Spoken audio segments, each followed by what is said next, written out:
Alors nous remontons le fleuve qui fait la frontière entre le Guatemala et le Mexique à la découverte d'un site maya absolument exceptionnel.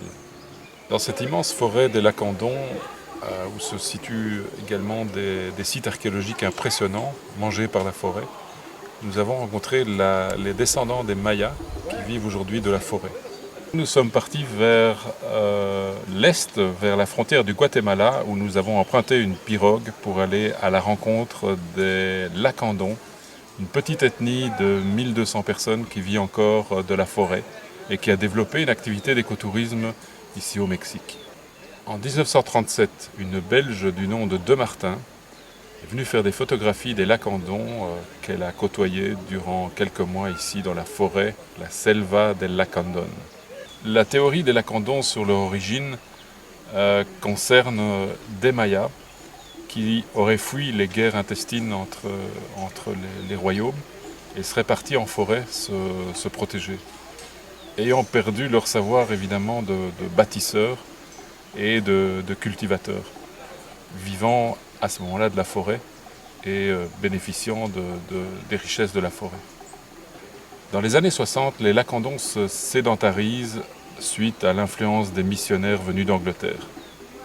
Ils vont quitter la forêt et développer un écotourisme dans les années 80-90, principale activité aujourd'hui de cette population résiduelle descendant des Mayas. La tunique blanche qu'ils portent et les cheveux longs, les Lacandons se reconnaissent tout de même à leur visage, à leur aspect physique. El Lacandón es descendientes del De los Maya. mayas, sí, Sí. en un estudio antropológico. Yo estudié la arqueología, yo estoy certificado guía de la arqueología.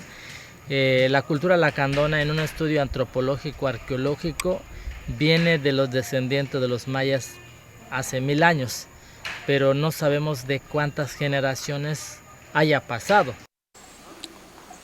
Cette immense forêt des Lacandons, qui borde donc le Guatemala, est une réserve de biodiversité absolument incroyable.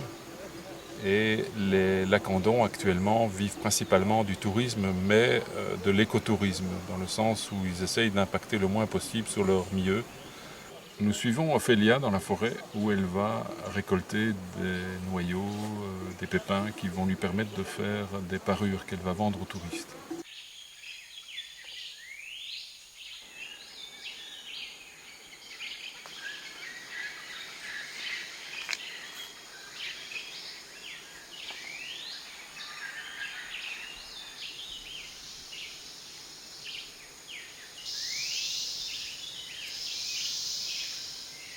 Sí, sí, es madera preciosa.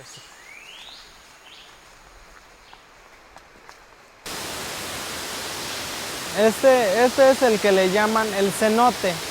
Ya ves que el cenote normalmente los mayas decían que es un lugar de sacrificio, donde los mayas antes sacrificaban a las princesas o a las doncellas, y entonces para ellos es el agua sagrada donde ellos tenían que aventar a las princesas, era un lugar de sacrificio.